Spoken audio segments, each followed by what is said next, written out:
Assalamualaikum warahmatullahi wabarakatuh. Saya Irfan Cahyadi akan menjelaskan salah satu program C++ yang sederhana bernama Bubble Sort. Oke, langsung saja. Jadi, apa itu Bubble Sort? Bubble Sort ialah metode pengurutan algoritma dengan cara melakukan penukaran data secara terus-menerus sampai bisa dipastikan dalam suatu iterasi tidak lagi ada perubahan atau penukaran data apapun. Oke, langsung ke contohnya. Kita akan mengurutkan data dari yang terkecil hingga terbesar. Dalam Bubble Sort, data yang diurutkan dimulai dari yang paling awal, yakni yang paling kiri hingga ke paling akhir, dengan menurutkan data satu persatu. Nih, kita lihat ada contoh data 7654 yang akan diurutkan. Nah, yang pertama yang akan diurutkan adalah elemen 1 dan 2, yakni 7 dan 6, dan akan diurutkan menjadi 6 dan 7. Selanjutnya akan berpindah ke sebelahnya, yakni elemen 2 dan 3, yang akan menjadi 5 dan 7, dan juga ke sebelahnya yang paling terakhir adalah data 7 dan 4 diubah menjadi 4 dan 7. Nah, jika sudah sampai akhir, ini sudah menyelesaikan tahap pertama dan akan melanjutkan ke tahap kedua. Nah, di tahap kedua akan balik lagi ke awal menurunkan datanya. Seperti yang kalian lihat, dan data 6547 akan dirubah menjadi 05467 yang berdasarkan awal hingga akhir. Selanjutnya tahap 3 juga seperti itu, dan tahap 4 dikarenakan sudah berurutan di tahap 3 akhirnya ada 4567, maka di tahap 4 sudah tidak ada lagi urutan penukaran data. Nah, kenapa bisa begitu?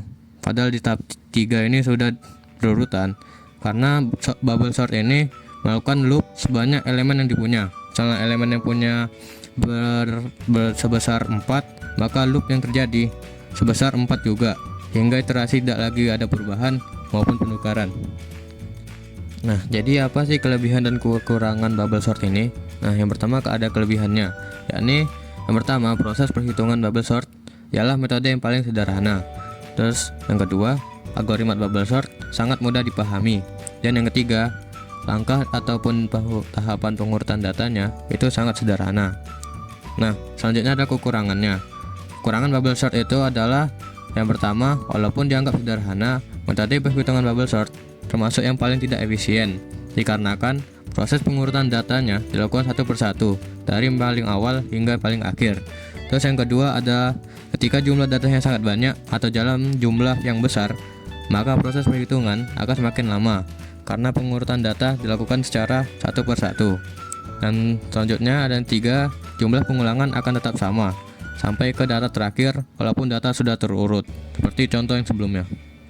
Nah, setelah kita memahami apa itu Bubble Sort, mari kita langsung melihat implementasinya dalam program C++. Oke, ini adalah program C++ yang saya buat. Kita mulai dari potongan kolom 1 sampai 12. Nah, pada kolom 1 dan 2, kita menggunakan library include ice cream dan using namespace std. Selanjutnya, kita buat fungsi Bubble Sort-nya dengan saya memakai fungsi void, karena fungsi void ini tidak mengembalikan nilai, sehingga memudahkan kita untuk memanggil nilai di inMain. Kita beri nama fungsi Bubble Sort dengan parameter integer array, array yang akan kita urutkan, dan jumlah elemennya. Nah, selanjutnya kita memakai loop for dengan integer i mulai dari 0 hingga i kurang dari jumlah elemennya, dan i diinkrementkan. Terus karena Bubble Sort ini akan mengurutkan data sampai paling akhir, tetapi bukan di paling akhir, nah, tetapi sebelum di akhir, kita memakai loop for lagi sebagai integer j mulai dari 0, j kurang dari elemen dikurang 1, karena tidak memakai yang paling akhir, dengan j diinkrementkan. Nah, ini adalah pengurutannya, yaitu jika if array j lebih besar dari array j plus 1, j itu di swap, itu diganti menjadi array j dan array j plus 1. Maksudnya, jika suatu array nilainya lebih besar dari nilai array yang selanjutnya, dia bakal di swap Jadi array yang lebih kecil bakalan di awal dan array yang lebih besar di selanjutnya. Ya, lanjut nih, in main dari kolom 14 sampai 30. Pertama kita masukkan integer n. Kemudian kita akan meminta input jumlah elemen dengan cout tugas video, cout program pengurutan data, cout bubble sorting, dan cout masukkan jumlah elemen array yang akan diinput sebagai n dan akan masukkan di integer array jumlah elemen data. Nah, kemudian kita akan meminta setiap elemen array dengan cout masukkan diinput sebagai n terus elemen array. Nah, agar kita bisa masukkan satu persatu, kita akan memakai loop for dengan integer i mulai dari 0, i kurang dari n, dan increment i dengan input array i atau array yang akan diurutkan. Oke, selanjutnya pada kolom 31 sampai 44.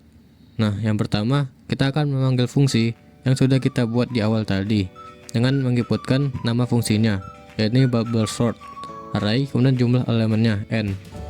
Nah, kemudian kita akan menampilkan array yang sudah diurutkan dengan memasukkan cout array yang sudah diurutkan.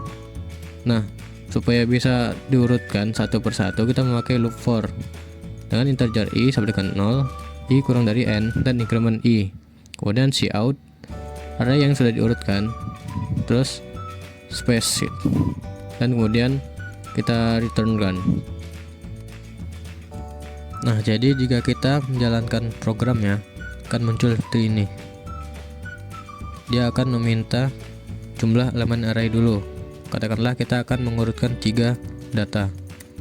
Kemudian masukkan elemen arraynya yang akan kita urutkan. Kita akan urutkan dari yang terkecil hingga terbesar ya. Dia katakanlah 3, 2, 1. Nah, jadi array yang diurutkan itu sebesar 1, 2, dan 3. Nah, sekian dari saya. Wassalamualaikum warahmatullahi wabarakatuh.